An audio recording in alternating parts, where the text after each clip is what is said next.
on 2nd and 10. Goff. And incomplete there. A nice hit. Jars the ball free and brings up 3rd down. You get a tight end like this, and you know he's used to dishing out punishment, but here, he's one that has to absorb the contact, and as a result, unable to hold on to the football. Now they face a 3rd and 10 after back-to-back incompletions. Back to throw. Goff. This is caught. And he's going to take this one in for a Rams touchdown. Brandon Cooks, 28 yards. And the Rams are in for 6. Now the offense going to use the first of their timeouts. They'll have 2 remaining as we step aside here in this first quarter.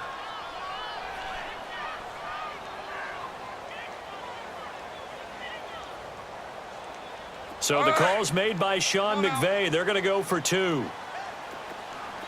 12.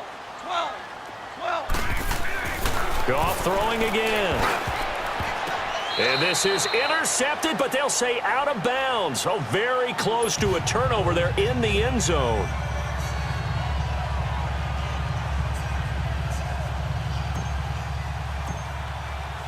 Zuerlein out now to kick this one away.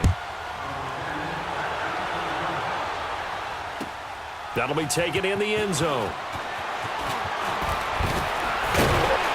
And he'll make it across the 20 as his guys will set up shop at the 23-yard line. Got a second here to assess Pittsburgh's last season as their offense comes onto the field. You know, for most of the folks that are fans in the Steel City, they're probably saying, wow, this was tough. But, hey, they were 9-6-1. The thing is, expectations there are playoffs every year. You're right, and to show that, they haven't been under 500 since 2003. It's a very consistent franchise. But remember how the season began. Le'Veon Bell once again holding out. They expected him to show up and play. That didn't happen. Then at the end of the year, Antonio Brown, Ben Roethlisberger. What's going to happen there? So they bookended their season with controversies. In the middle, did not play up to their standards. I still thought they were going to win the AFC North. Turned out Baltimore nosed them out. They've got to do some retooling in the offseason. And he'll get this one up to the 26. It's a gain of about 3, but it's going to leave him with 3rd and still 7 yards to go. Sometimes your philosophies get challenged at times you don't want them to. They did try to stick to the running game on the first 2 plays. Didn't amount to much. And now facing a 3rd and long at the outset of this drive. So now at 3rd and 7, and defensively, it's a dime look. 6 DBs. Jack 16. Here's Roethlisberger. And that is incomplete. Aqib Talib, the veteran Pro Bowler, there to get a hand in, knock it away. It's never a bad idea to try and get it to Antonio Brown, but there must be a little bit of the Madden curse going on for our cover athlete here. Hasn't been able to get that elite separation that we're used to seeing from him.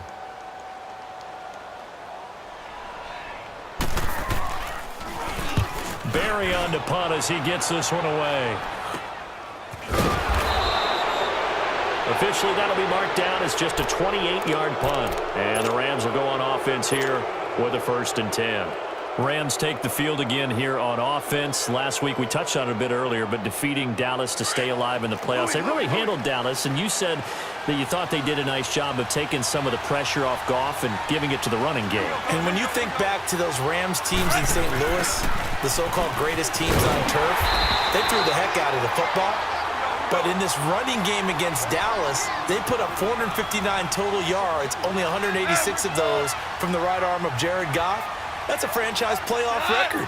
Let's see if they can follow that same formula in the NFC Championship game in New Orleans. You mentioned the days on turf in St. Louis. It will be their first NFC Championship game since 2001 when they were in St. Louis. That one goes for 24 yards.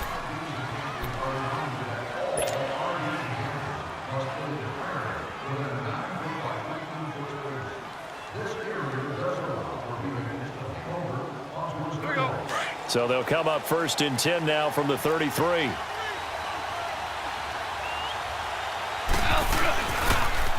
Here's Gurley now. Toss right. And inside the 20 before he's brought down. Back-to-back nice gains. That one for 14 yards and another 1st. That's a lot of beef thundering downfield off of the toss play, and it takes me back to when I was a kid and watching USC play. Remember the old toss that they ran? They used to call it student body right or student body left because everyone was out in front of the ball carrier. In fact, one of their favorite plays, it was called rose stem right or rose stem left, depending on the formation.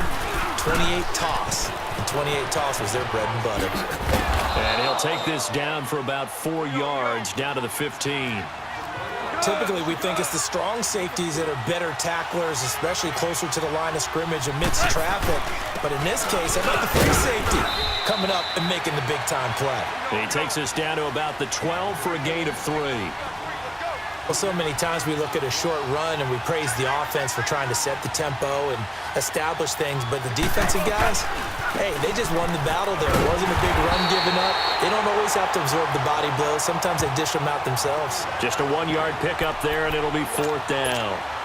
Doubling this guy has to be a priority before moving up to the next level because the big fella, he just ate that one alive, just stuffed it. In fact, before the game, he was talking to us, and he's like, hey, these pants make me look fat. And we said, nah, man, you're just a whole lot of guy. He is at well over 300 pounds. He's a big man.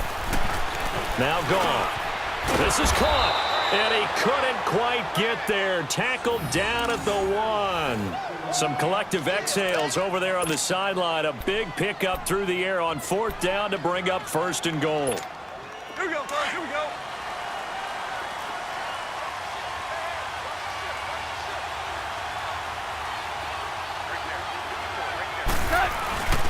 They'll try and push it in with Gurley. And he will fight his way into the end zone for a touchdown. Todd Gurley with his 2nd touchdown here in this first half. And the Rams add on to their lead. Hey, that's the way you finish, boy. Finish strong. Now Zerline on to add the extra point. And oh, it's no good. For the 2nd time now in this first half, he's missed an extra point.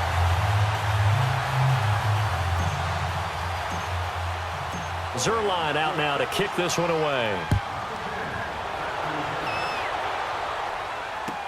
This is taken about 7 yards deep.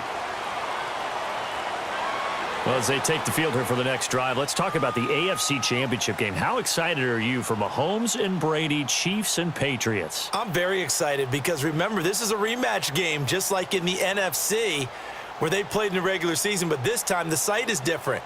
Regular season, they were in Foxborough, and Tom Brady and the Patriots won late against Kansas City. But how about this? The first quarterback to have a 50-touchdown season, Tom Brady, he's taking on the latest to do so in Patrick Mahomes. And you've also got the likely MVP in Mahomes against arguably the greatest to do it all time. The storylines here just at the quarterback position are limitless. Yeah, and remember we said they met in the regular season. It was 43-40, the win for the Patriots in Foxborough, but Kansas City walked out of there vowing revenge. A big play that time for Pittsburgh. And even 60 yards for him on the ground. Line of scrimmage moves from their own 25 all the way to the red zone now for 1st and 10. Black 80. Running game working. They'll stick with it on 1st down. And for one of the few times here today, this run's not going to go anywhere. No gain on the play. It'll be 2nd down. Let's go. Perfectly designed blitz right there. They took that one from the grease board to the field because they were able to free up their linebacker to get into the backfield and spill the play.